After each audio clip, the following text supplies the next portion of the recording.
നമസ്കാരം. ശ്രീനാരായണ ഗുരു ഓപ്പൺ യൂണിവേഴ്സിറ്റിയുടെ 2ാം semester degree elective subject ആയിട്ടുള്ള മലയാളം സാഹിത്യം, കവിത, കഥ, ഉപന്യാസം, നോവൽ എന്ന പേപ്പറിലെ 2ാമത്തെ യൂണിറ്റ് ആണ് ഇന്ന് നമ്മൾ ചർച്ച ചെയ്യാൻ പോകുന്നത്. അതായത് 1ാമത്തെ ബ്ലോക്കിൽ 2ാമത്തെ യൂണിറ്റ് ആണ് ചർച്ച ചെയ്യാൻ പോകുന്നത്. പൂക്കളം എന്നാണ് കവിതയുടെ പേര്. ഇത് എഴുതിയിരിക്കുന്നത് ചങ്ങമ്പുഴ കൃഷ്ണപിള്ളയാണ്. അപ്പം ഇദ്ദേഹത്തിന്റെ ഒരു പ്രത്യേകത എന്ന് പറഞ്ഞു കഴിഞ്ഞാൽ നമുക്കറിയാം, ചങ്ങമ്പുഴയുടെ രമണൻ ഈ കവിത അറിയാത്ത ആളുകളൊന്നും ഇന്ന് ഉണ്ടാവില്ല. കാരണം അത്രയും ഫേമസ് ആയിട്ടുള്ള, അല്ലെങ്കിൽ ഇന്നും എത്രയോ ആളുകൾ നെഞ്ചോട് ചേർത്ത് കൊണ്ട് നടക്കുന്ന ഒരു കവിതയാണ് ചങ്ങമ്പുഴയുടെ രമണൻ എന്ന് പറയുന്ന കവിത, അല്ലെ? അപ്പൊ അതുകൊണ്ട് തന്നെ ഈ കവിതയിലെ വരികളും അതുപോലെ തന്നെ കഥാപാത്രങ്ങളും ഒക്കെ ഇന്നും നമ്മളുടെ മനസ്സിൽ ഓടിയെത്തുന്ന ഒന്നാണ് എന്ന് നമുക്ക് നിസ്സംശയം പറയാവുന്നതേ ഉള്ളൂ കേട്ടോ. അപ്പൊ അദ്ദേഹത്തിന്റെ കാനനച്ചോലയിൽ ആടുമേയ്ക്കാൻ ഞാനും വരട്ടെയോ നിന്റെ കൂടെ എന്ന ചലച്ചിത്ര ഗാനം ഒരു കാലത്ത് കേരളത്തിലെമ്പാടും മുഴങ്ങി കേട്ടിട്ടുള്ള ഒരു ഗാനമായിട്ട് ആയിരുന്നു. ഇപ്പൊ മലയാളികൾ ഇന്നും നെഞ്ചേറ്റി നടക്കുന്ന ഒരു ഗാനം കൂടിയാണ്, അല്ലെങ്കിൽ ഇന്നും നെഞ്ചേറ്റി നടക്കുന്ന ഒരു മനോഹര ഗാനങ്ങളിൽ ഒന്നുകൂടിയാണ് ഇത് നമ്മുടെ കാനനച്ചോലയിൽ ആടുമേയ്ക്കാൻ എന്ന് പറയുന്ന ഗാനം. അപ്പം മലയാള ഭാഷയെ കൊണ്ട് നർത്തനമാടിച്ചിട്ടുള്ള ഒരു കവിയാണ് ചങ്ങമ്പുഴ എന്ന് നമുക്ക് പറയാം. അപ്പൊ രമണൻ എന്ന കാവ്യത്തിൽ നിന്ന് എടുത്തിട്ടുള്ള ഈ ഗാനങ്ങള് മലയാള ഭാഷയ്ക്ക് അതിസുന്ദരമായിട്ടുള്ള ഒരു കാവ്യങ്ങള് സമ്മാനിച്ച കവിയാണ് എന്ന് നമുക്ക് ഇദ്ദേഹത്തെ പറയാവുന്നതാണ് കേട്ടോ. ഇദ്ദേഹത്തിന്റെ പ്രധാന കവിതകൾ ഏതൊക്കെയാണെന്ന് ചോദിച്ചു കഴിഞ്ഞാൽ രക്തപുഷ്പങ്ങള്, അതുപോലെ തന്നെ സ്പന്ദിക്കുന്ന അസ്ഥിമാടം, സ്വരരാഗസുധ, ബാഷ്പാഞ്ജലി, മോഹിനി, സങ്കല്പകാന്തി, യവനിക, പാടുന്ന പിശാച്, ആരാധകൻ, ദേവഗീത, ദിവ്യഗീതം, ഹേമന്ത ചന്ദ്രിക, അപരാധികള്, തിലോത്തമ, മനസ്സിനി, അസ്ഥിയുടെ പൂക്കള്, രമണൻ, മഞ്ഞക്കിളികള്, ചൂടാമണി, ശ്രീതിലകം, ദേവയാനി, തീച്ചൂള, നിഴലുകള് തുടങ്ങിയവയാണ്. ഒരുപാട് കവിതാ സമാഹാരങ്ങള് നമുക്ക് അദ്ദേഹം സംരംഭിച്ചിട്ടുണ്ട് കേട്ടോ. അപ്പൊ അതിന്റെ ഒന്നും പേരുകൾ ഞാൻ പറഞ്ഞിട്ടില്ല, ഇമ്പോർട്ടന്റ് ആയ പേരുകൾ മാത്രമേ പറഞ്ഞിട്ടുള്ളൂ. അപ്പൊ അത്തരം കാര്യങ്ങളൊക്കെ നിങ്ങൾ ടെക്സ്റ്റ് ബുക്കിൽ നോക്കിയിട്ട് മനസ്സിലാക്കിയിരിക്കണം കേട്ടോ. ഇത്രയും കാര്യങ്ങൾ ഇമ്പോർട്ടന്റ് ആണ്, ഇത് നിങ്ങൾ നിർബന്ധമായിട്ടും പഠിച്ചു വെക്കുകയും ചെയ്യണം കേട്ടോ. അപ്പൊ ചങ്ങമ്പുഴയുടെ പൂക്കളം എന്ന കവിതയ്ക്ക് ഒരു ഓണപ്പാട്ടിന്റെ അല്ലെങ്കിൽ ഒരു ഓണപ്പാട്ട് അല്ലെങ്കിൽ ഓണത്തിന്റെ നിറവും മണവും ഊഷ്മളതയും ഒക്കെ നിറഞ്ഞിട്ടുള്ള ഒരു വരികളിലൂടെ കേരളീയ സമൂഹത്തെ അല്ലെങ്കിൽ കേരളീയത്തിന്റെ ഒരു മുഖം വരച്ചു കാട്ടുന്ന കവിതയാണ് എന്ന് നമുക്ക് പറയാം. അല്ലെങ്കിൽ കേരളത്തിന്റെ മുഖം എങ്ങനെയാണ് എന്നുള്ളത് കവി ഇതിലൂടെ കാണിക്കുകയാണ്.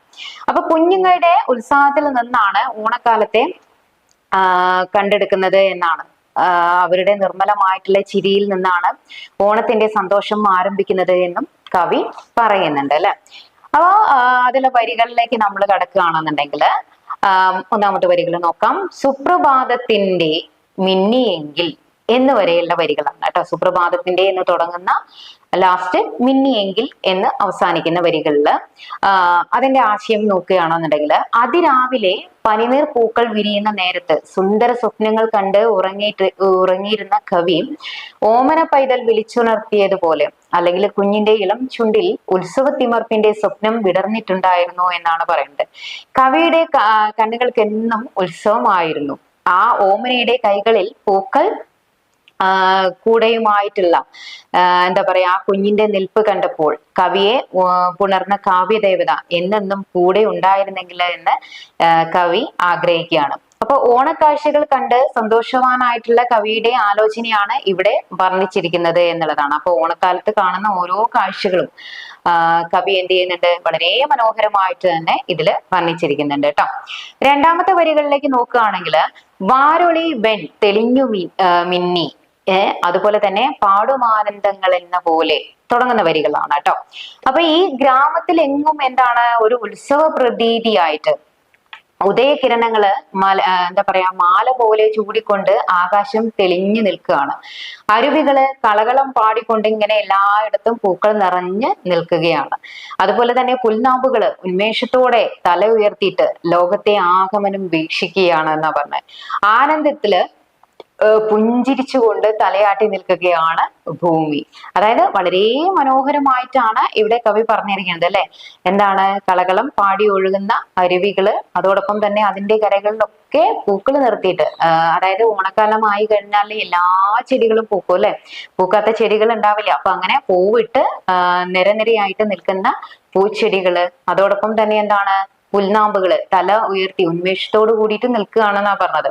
അപ്പൊ ഇവിടെ പ്രകൃതിയുടെ ആ ഒരു മനോഹാരിത വളരെ മനോഹരമായിട്ട് കവി വീക്ഷിക്കുകയാണ് അല്ലെ. അങ്ങനെ ആനന്ദത്തിൽ പുഞ്ചിരിച്ചുകൊണ്ട് തലയാട്ടി നിൽക്കുകയാണ് എന്താണ്, ഈ പ്രകൃതി എന്നാണ് പറയുന്നത്. അടുത്ത വരികളിലേക്ക് നമുക്ക് പോവാം. മാസപ്പൂക്കൾ തേടി എന്ന് തുടങ്ങിയിട്ട് വിശ്വപ്രകൃതി ചെയ്യൂ എന്നുള്ളത്. ഇവിടെ ഈ വരികളിലൂടെ വർണ്ണച്ചിറകുകൾ വീശിക്കൊണ്ട് ശലഭക്കൂട്ടം എല്ലായിടത്തും നിറയുന്നു. കാരണം എല്ലായിടത്തും പൂക്കൾ വിരിഞ്ഞു നിൽക്കുകയാണ് അല്ലെ. അപ്പൊ ആ പ്രകൃതിയെ കാണാൻ വേണ്ടിയിട്ട് ശലഭങ്ങൾ എന്ത് ചെയ്യാണ്, എല്ലായിടത്തും ചിറകുകൾ വീശി, വർണ്ണച്ചിറകുകൾ വീശി എന്ന് പറയുന്നത് മനോഹരമായിട്ടുള്ള അവരുടെ പല വർണ്ണങ്ങളിലുള്ള ചിറകുകൾ വീശിക്കൊണ്ട് പതുക്കെ പതുക്കെ അവരിങ്ങനെ പാറി നടക്കുകയാണ്. അപ്പൊ മഴയുടെ ഒരു കഠിനത മാറിയിട്ട് പൂവെയിൽ പരന്ന് നിൽക്കുന്ന ഒരു കാലഘട്ടമാണ് ഇത് ഓണക്കാലം എന്ന് പറയുന്നത് അല്ലെ. മഴ എന്ന് പറയുന്നത് കർക്കിടക മാസം കഴിയുന്നതോടുകൂടി, കർക്കിടകം കഴിഞ്ഞു കഴിഞ്ഞാൽ മഴയുടെ ഒരു കാഠിന്യം കുറയുകയും പിന്നീട് വെയിൽ വരയ്ക്കുകയും ഇടയ്ക്ക് ചെറുതായിട്ട് മഴ കിട്ടുകയും ചെയ്യുക. അങ്ങനെ ചെയ്യുന്നതോടൊപ്പം തന്നെ എന്താണ്, പൂക്കളും അതുപോലെ തന്നെ പൂമ്പാറ്റകളും ഒക്കെ സന്തോഷത്തിൽ കഴിയുന്ന ഒരു സ്വർഗ അന്തരീക്ഷമാണ് ഭൂമിയിൽ ഉണർന്നു നിൽക്കുന്നത് എന്നാണ് കവി പറയുന്നത്. പച്ചപ്പട്ട് പരവതാനി വിരിച്ചതുപോലെ ആറിന്റെ തീരങ്ങളിൽ പുൽത്തകിട്ട് വളർന്നു വരികയും അതുപോലെ തന്നെ എല്ലാ തളിരുകളിലും ഉല്ലാസം നിറഞ്ഞു നിൽക്കുകയും വെള്ളാമ്പൽ നിറഞ്ഞ വയലുകൾ തോറും തുമ്പികൾ ഇങ്ങനെ പാറിക്കളിച്ച് നടക്കുകയും അതുപോലെ തന്നെ ചിറ്റാട പൂത്ത മണം നാടെങ്ങും നിറഞ്ഞ് നിൽക്കുകയും പിച്ചക്ക് പൂന്തോട്ടത്തില് തെന്നല് ഉല്ലസിച്ച് നടക്കുകയും ചെയ്യുന്നു എന്നാണ്. ഇതെല്ലാം മനുഷ്യനെ സന്തോഷിപ്പിക്കുവാന് ഈ പ്രകൃതി എന്താ പറയാ നൽകിയിട്ടുള്ളതാണ് എന്നാണ് കവി പറയുന്നത്. എന്തെല്ലാമാണ് ഈ പ്രകൃതി ഒപ്പം ചെയ്തിരിക്കുന്നത് എന്നുള്ളതൊക്കെയാണ് കവി പറയുന്നത്. അതുപോലെ തന്നെ ഓണത്തിന്റെ ഒരു തെളിമയും ഉണർവും നിറഞ്ഞിട്ടുള്ള ഒരു വരികളാണ് ഈ പറയുന്നത് അല്ലെ. അപ്പോ ഗാനാത്മകത ഈ വരികളിലൂടെ ഒരു സവിശേഷതയാണ് നമുക്ക് പറയാം. ഓണപ്പാട്ടിന്റെ താളത്തെ പറ്റി കവി ഈ രചനയിൽ ആവാഹിച്ചിരിക്കുകയും ചെയ്യുന്നുണ്ട് അല്ലെ. അടുത്ത വരികൾ നമുക്ക് നോക്കാം. അത്തമാണ് എന്ന് തുടങ്ങി പുതുവിലാസം എന്ന് പറയുന്ന വരികളാണ് കേട്ടോ. അപ്പൊ അത്തമാണ്, സന്തോഷം നിറഞ്ഞ അത്തം വരുന്ന സമയത്ത് ദുഃഖമഴിഞ്ഞ് എല്ലാ എന്താ പറയാ ഭാവനകളും പ്രകൃതിയും സന്തോഷിക്കണം എന്നുള്ളതാണ്. അപ്പം എല്ലാ വീടുകളിലും എന്താ പറയാ ഭാവനാത്മകമായിട്ടുള്ള ഒരു അന്തരീക്ഷമാണ് ഉണ്ടാവുക അല്ലെ. കാരണം എന്താണ്, പൂക്കൾ വിരിഞ്ഞു നിൽക്കുന്നു, പുതിയ താമ്പുകള് പച്ചപ്പരവതാനി വിരിച്ചതുപോലെ പ്രകൃതി ഇങ്ങനെ അണിഞ്ഞൊരുങ്ങി നിൽക്കുകയാണ്. അപ്പൊ എല്ലാ ഭവനങ്ങളിലും എന്തുണ്ടാവണം, സന്തോഷം തിര കവിഞ്ഞ് ഒഴുകണം എന്നാണ് കവി പറയുന്നത്. അപ്പൊ പ്രകൃതിയും സന്തോഷിക്കണം. അതുപോലെ തന്നെ 10 ദിവസങ്ങളിലേക്ക് ഇനി എല്ലാ മനുഷ്യർക്കും എന്താണ്, ജീവജാലങ്ങൾക്കും മനസ്സിൽ ആനന്ദം നിറയ്ക്കുവാൻ സാധിക്കണം. അങ്ങനെയാണ് അത്തം എത്തുന്നത് എന്നാണ് കവി പറയുന്നത് കേട്ടോ. മുക്കുറ്റി, മന്ദാരം തുടങ്ങിയിട്ടുള്ള പലതരം പുഷ്പങ്ങള് അതുപോലെ തന്നെ പച്ചില കൊമ്പുകളിലാക്കി നിലവിളക്കിന് മുന്നിൽ വെച്ചുകൊണ്ട് പൂക്കളം തീർത്ത് ബാലകർ പൂവിളി തുടങ്ങുകയും ചെയ്യുന്ന ഒരു കാലഘട്ടം കൂടിയാണ് ഓണക്കാലം എന്ന് പറയുന്നത് അല്ലെ. അപ്പം സന്തോഷാദി ദേഹത്താല് മണം നിറഞ്ഞു നിൽക്കുന്ന അല്ലെങ്കിൽ മതി മറന്നു നിൽക്കുന്ന ഒരു ബാല്യമേ, യൗവനത്തിന്റെ കൈകൾ നിന്റെ കണ്ണു മൂടിക്കളഞ്ഞില്ലെങ്കിൽ നീ ജയിച്ചേനെ എന്ന് പറയുകയാണ്. അതുപോലെ തന്നെ മാവേലി വന്നെത്തുന്ന ഓണക്കാലമായപ്പോൾ പെൺകുട്ടികൾക്കും ആഹ്ലാദമായിട്ടുണ്ട്. പലതരത്തിലുള്ള ബഹളമായിട്ട് ഓണം ഏത് പ്രായക്കാർക്കും ഉത്സാഹമാണ്. ഇപ്പൊ കുട്ടിക്കാല ഓർമ്മകൾ അല്പമെങ്കിലും ബാക്കിയില്ലാത്ത ആളുകൾ ആരെങ്കിലും ഉണ്ടാവും. എല്ലാവർക്കും ഇത്തരത്തിലുള്ള ഓർമ്മകൾ ഉണ്ടാവും അല്ലെ. ഇലക്കൊമ്പുകളുമായിട്ട് പൂക്കൾ പെറുക്കാൻ വേണ്ടി കാടും മലകളും കുന്നും നിരകളും ഒക്കെ കയറി ഇറങ്ങി ഒത്തിരി പൂക്കൾ കൊണ്ടുവരിക. ആ പൂക്കള് ഉണങ്ങാതിരിക്കാൻ വെള്ളം തളിച്ചു വെക്കാം. പിറ്റേന്ന് രാവിലെ എഴുന്നേറ്റ് ചാണകം മെഴുകിയിട്ടുള്ള തറയിൽ നമ്മൾ പൂക്കൾ വിരിക്കുന്നു. അത് കാണാൻ മാവേലി വരുന്നതും കാത്ത് നമ്മളിരിക്കുന്നു. അതിന്റെ ഇടയിൽ ഒരു മഴ എങ്ങാനും പെയ്ത് ഈ പൂക്കളെങ്ങാനും ഒഴിച്ചു പോയി കഴിഞ്ഞാൽ അപ്പോഴത്തെ ഒരു സങ്കടം പറയേണ്ടതില്ല അല്ലെ. അപ്പൊ ഇത്തരത്തില് ആളുകൾ എന്ത് ചെയ്യാണ്, എപ്പോഴും ഉത്സാഹം. അത് ആൺകുട്ടികൾക്കും പെൺകുട്ടികൾക്കും കുട്ടിക്കാലത്താണ് ഏറ്റവും കൂടുതലായിട്ട് സന്തോഷം നൽകുന്നത് എന്നാണ് പറയുന്നത്. അപ്പൊ ഓണക്കാലത്ത് പ്രകൃതിക്ക് വന്ന മാറ്റങ്ങളെയാണ് കവി ഇവിടെ അവതരിപ്പിച്ചിരിക്കുന്നത്. ഓണക്കാലത്ത് എന്തെല്ലാം മാറ്റങ്ങളാണ് പ്രകൃതിയിൽ ഉണ്ടായിരിക്കുന്നത്. അപ്പൊ 10 നാള് എല്ലാവരുടെയും ഉള്ളില് സന്തോഷം നിറയുകയും ഓണസദ്യ ഒരുക്കി മലയാളികൾ മാവേലിയെ കാത്തിരിക്കുകയും ചെയ്യും. അപ്പൊ മലയാളികൾക്ക് ഓണക്കാലം എന്ന് പറയുന്നത് എന്താണ്? സമൃദ്ധിയുടെയും സന്തോഷത്തിന്റെയും ഒരു കാലമായിട്ട് കവി കാട്ടിത്തരുന്നു എന്നുള്ളതാണ് കേട്ടോ. അപ്പൊ വരികള് ഭൂതകാലത്തോടൊത്ത എന്ന് തുടങ്ങിയിട്ട് നീനാൽ ജയിക്ക ചാലേ എന്ന് പറയുന്ന വരികളുടെ ആശയം നമുക്കൊന്ന് നോക്കാം.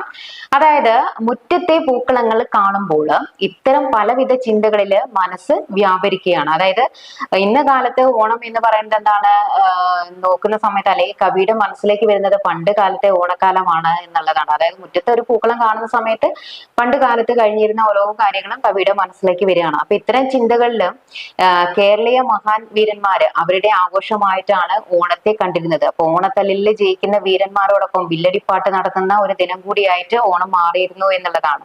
അപ്പൊ മാവേലി വരുന്ന ഓണം എല്ലാ കാലവും ജയിക്കട്ടെ, ദീർഘനാൾ വാഴട്ടെ എന്ന് ആശംസിക്കുകയാണ് ഇവിടെ കവി പറയുന്നത്. അപ്പൊ ഓണക്കാലത്തിന്റെ മാധുര്യം കവിതയിലൂടെ നമുക്ക് കാട്ടിത്തരികയാണ് കവി ഇവിടെ ചെയ്യുന്നത് അല്ലെ. അപ്പൊ വളരെ മനോഹരമായിട്ടുള്ള ഒരു കവിതയാണ് പൂക്കളം എന്ന് പറയുന്ന ഈ ഒരു കവിത. അതും ചങ്ങമ്പുഴയുടെ ഈ ഒരു കവിതയില് പ്രകൃതി എങ്ങനെയാണ് എന്നും പ്രകൃതിയിൽ എന്തെല്ലാം മാറ്റങ്ങളാണ് ഓണക്കാലത്ത് വരുന്നത് എന്നുള്ളതൊക്കെ വളരെ വ്യക്തമായിട്ട് തന്നെ കവി വരച്ചു കാണിക്കുന്നു. അപ്പൊ എല്ലാവർക്കും കവിത ഇഷ്ടമായി എന്ന് വിചാരിക്കുന്നു. അടുത്തൊരു കവിതയുമായിട്ട് നമുക്ക് വീണ്ടും കാണാം.